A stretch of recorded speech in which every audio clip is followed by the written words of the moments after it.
IIT IIM से graduated billionaire यशीश Dahiya बोलते हैं कि मेरी तरह मेरा बेटा भी एकेडमिक्स में ज्यादा इंटेलिजेंट नहीं था, क्योंकि उनके बेटे ने स्कूल के टेस्ट के लिए 4 बार एंट्रेंस एग्जाम दिया था। ये एक सिंपल स्कूल का टेस्ट था, 6th या 7th क्लास के लिए, ना कि कोई बहुत ही बड़ा कॉम्पिटिटिव एग्जाम।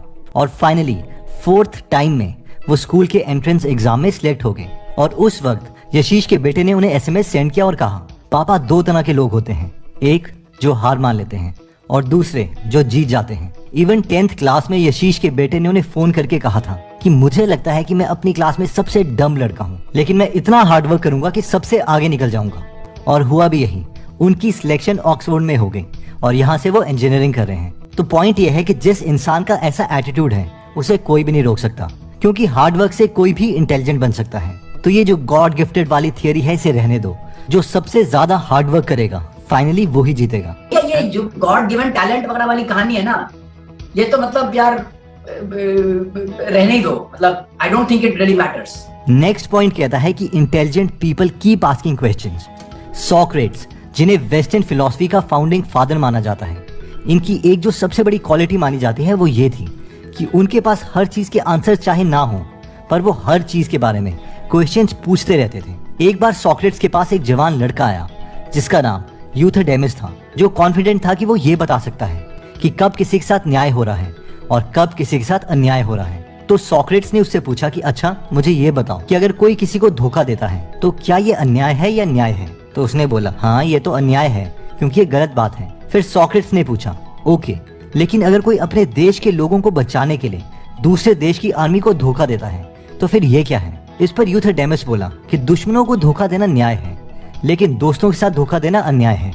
इस पर सॉक्रेट्स ने दोबारा पूछा, अच्छा ये बताओ कि अगर कोई जनरल अपनी ही आर्मी को झूठ बोलता है ताकि वो अपनी आर्मी को मोटिवेट कर सके, तो क्या ये न्याय है या अन्याय है? इसके बाद तो यूथडेमस खुद ही कंफ्यूज हो गया कि किस चीज को जस्टिस बोले और किसको अनजस्टिस। अब इस क्वेश्चन ओरिएंटेड अप्रोच से होता यह था कि सामने वाला बहुत गहरी सोच में चला जाता था, क्योंकि उसे लॉजिकल वे में सोचना पड़ता था कि अब वो सॉक्रेट्स को आंसर क्या दे। एक्चुअली स्टीव जॉब्स की भी कुछ ऐसी ही आदत थी। जब उन्हें एप्पल से निकाला गया था तो उन्होंने पिक्सार कंपनी का काफी बड़ा पार्ट खरीद लिया था और फिर वो पिक्सार कंपनी मैनेज करने लग गए थे।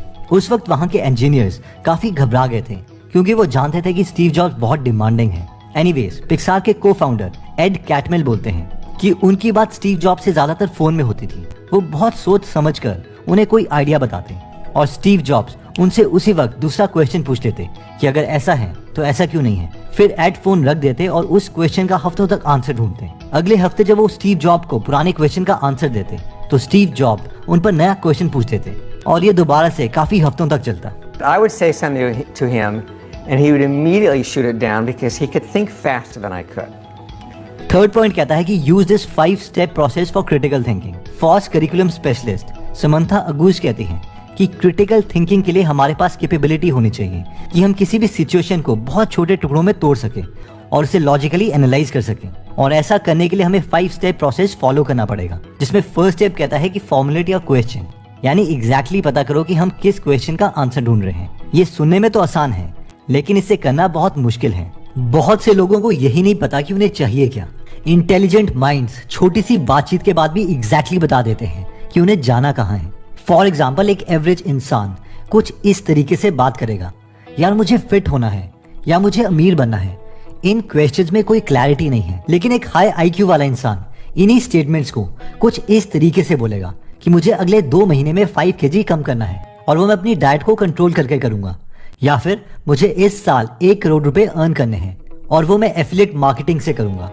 इन शॉर्ट, अपने ऑब्जेक्टिव्स को हाई IQ वाला इंसान बहुत अच्छे ढंग से फॉर्मुलेट कर सकता है। सेकंड स्टेप कहता है कि गैदर योर इन्फॉर्मेशन, यानी उस क्वेश्चन को सॉल्व करने के लिए इन्फॉर्मेशन कलेक्ट करो और ये इन्फॉर्मेशन रिलायबल रिसोर्सेज से होनी चाहिए। इसलिए बेटर है कि हम ये इन्फॉर्मेशन एक्सपर्ट से ही लें। फॉर एग्जाम्पल, अगर एक एवरेज इंसान को वेट लॉस करना है तो वो बोलेगा कल से वॉकिंग करूंगा और 20 मिनट वॉकिंग करके वो आते ही 2 मैगी के पैकेट खा लेगा। लेकिन एक क्रिटिकल थिंकर पहले नॉलेज लेगा कि वेट बढ़ता कैसे है। वो कहेगा ओके, तो वेट कैलोरी से बढ़ता है। उसे ये भी पता होगा कि एक मैगी के पैकेट में 345 कैलोरीज हैं और सिर्फ उस एक पैकेट की कैलोरीज को बर्न करने के लिए उसे या तो 62 मिनट्स की वॉकिंग चाहिए या फिर 33 मिनट्स तक रनिंग करनी पड़ेगी। इसलिए पहले वो फूड को कंट्रोल करेगा। थर्ड स्टेप है अप्लाई द इन्फॉर्मेशन, यानी अब खुद से ये पूछो कि जो मेरे पास इन्फॉर्मेशन है उससे क्या क्या कंक्लूजन निकल रहे हैं, क्या ये रिलायबल रिसोर्सेज से भी थे या नहीं, क्या जो इन्फॉर्मेशन को हमने समझा है वो ठीक से इंटरप्रेट किया भी है या नहीं। फॉर एग्जाम्पल, अगर इन्वेस्टमेंट की नॉलेज चाहिए तो पीटर लिंच या वॉरेन बफेट या बेंजामिन ग्राहम की बुक से सीखो।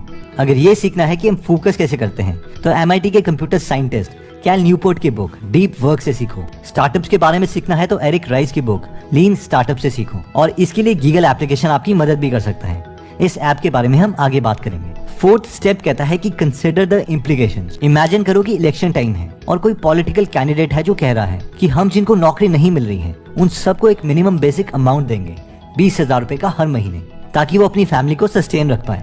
अब बहुत से लोग जो क्रिटिकल थिंकर नहीं है वो इस अनाउंसमेंट से बहुत खुश हो जाएंगे और उसी पॉलिटिकल कैंडिडेट को वोट देंगे। लेकिन अगर इस स्टेटमेंट की लॉन्ग टर्म इम्प्लीकेशंस देखें तो वो बहुत बुरी है। ह्यूमन नेचर ये है कि हम लोग हमेशा कम एफर्ट करना चाहते हैं, और अगर हमें 25 से 30,000 रुपए की जॉब भी मिल रही होगी तो भी हम इस केस में बोलेंगे कि छोड़ो यार, इतनी मेहनत कौन करे जब बिना जॉब के ही सरकार 20,000 रुपए पर मंथ दे रही है। अब इससे होगा ये कि देश की वर्कफोर्स कम होने लग जाएगी और हम निकम्मे होते रहेंगे। तो परमानेंट सोल्यूशन ये है कि एक्चुअल में जॉब्स क्रिएट किए जाएं। नए एंटरप्रेन्योर्स के लिए शुरू के सालों में टैक्सेस कम किए जाएं ताकि ये इनोवेशन करें और जॉब्स क्रिएट करें।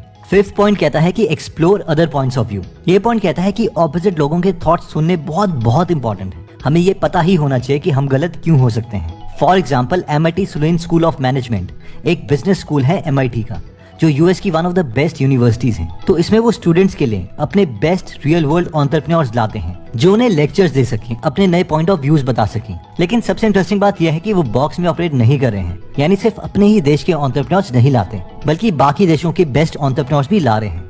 जैसे कि उन्होंने रिसेंटली इंडियन स्पीकर सीरीज चलाई है जहां पर उन्होंने जीरोधा के को फाउंडर निखिल कामत को भी बुलाया था, पॉलीगन के फाउंडर संदीप नेलवाल को भी बुलाया था, नारायण हेल्थ के फाउंडर देवी शेट्टी को भी बुलाया था। इससे फायदा ये होता है कि दूसरों ने जो अपनी ब्रेन पावर को यूज करके कंक्लूजन्स निकाले हैं, हम उन्हें मेजर कर सकते हैं कि वो ठीक है या नहीं। तो दोस्तों, इसमें हमने अपनी क्रिटिकल थिंकिंग और IQ को इंक्रीज करने के लिए 3 मेथड्स देखे, जिसमें सबसे पहला था हार्ड वर्क। यानी हार्ड वर्क करोगे तो कोई भी माइंड टाइम के साथ साथ शार्प हो ही जाएगा। इसमें हमने यशीश दहिया की स्टोरी भी देखी थी। इसके बाद हमने डिस्कस किया था कि कीप आस्किंग क्वेश्चंस। इसमें हमने सॉक्रेट्स और स्टीव जॉब्स की स्टोरीज को डिस्कस किया कि कैसे बार बार क्वेश्चंस पूछने से दूसरों के माइंड को और इवन खुद के माइंड को लॉजिकली सोचना ही पड़ता है। और थर्ड पॉइंट में हमने क्रिटिकल थिंकिंग को बढ़ाने के लिए समंथा अगूस के 5 स्टेप प्रोसेस को देखा था, जिसमें फर्स्ट स्टेप था कि फॉर्मुलेट योर क्वेश्चंस, यानी एग्जैक्टली ये पता करो कि हमें चाहिए क्या। सेकंड था गैदर द इन्फॉर्मेशन, यानी इसके रिगार्डिंग जितनी भी इन्फॉर्मेशन है उसे कलेक्ट करो। थर्ड था अप्लाई द इन्फॉर्मेशन, उस इन्फॉर्मेशन को अप्लाई करो और ये सोचो कि जो इन्फॉर्मेशन हमने कलेक्ट करी है वो ऑथेंटिक सोर्सेज से है भी या नहीं। फोर्थ था कंसीडर द इम्प्लीकेशंस, यानी ये सोचो कि जो हमने कंक्लूजन्स निकाले हैं उसकी लॉन्ग टर्म इम्प्लीकेशंस क्या होगी। फिफ्थ था explore other points of view, यानी औरों के पॉइंट ऑफ व्यू को भी देख लो, क्या पता उन्होंने कुछ ऐसा सोचा हो जो हम सोच ही ना पाए हों। दोस्तों, अगर आप